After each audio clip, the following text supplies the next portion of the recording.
NAD is a very famous molecule.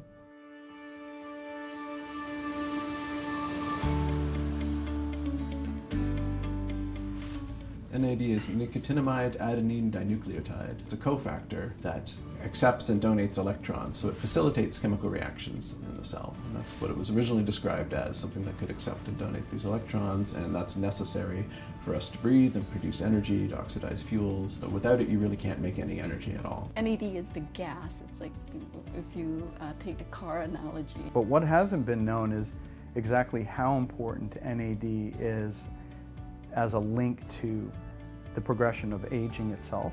NAD levels are declining with age, and this is true in multiple tissues. As you age, you have a decline in multiple processes in your bodies. These are just sort of the basic functions, your cognitive function, your cardiovascular system.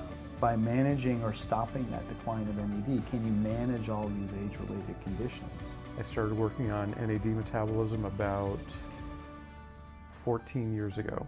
We were largely focused on cancer biology, and I started working on an enzyme called glutamine-dependent NAD synthetase, and work on that enzyme led us to the discovery of nicotinamide riboside as a vitamin precursor of NAD. This little compound is a B3 vitamin metabolite that happens to be mission critical to human cellular energy metabolism. NR elevates NAD, it increases the activity of all the sirtuins. One of the first things you have to do with any sort of therapy is do no harm. And I think nicotinamide riboside has an excellent safety record. Some of these herbal things, I mean, it's not clear, right? You know, some of these extracts are actually very complex. They have hundreds of molecules in them, right? NR is different. That creates, I think, very interesting opportunities to promote health span. There is good, very strong science backing it.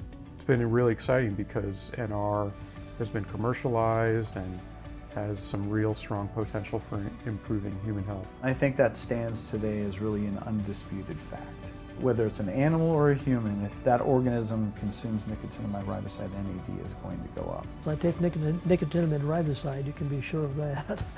Nicotinamide riboside and keeping NAD levels up could be a component of healthy aging in human populations, absolutely.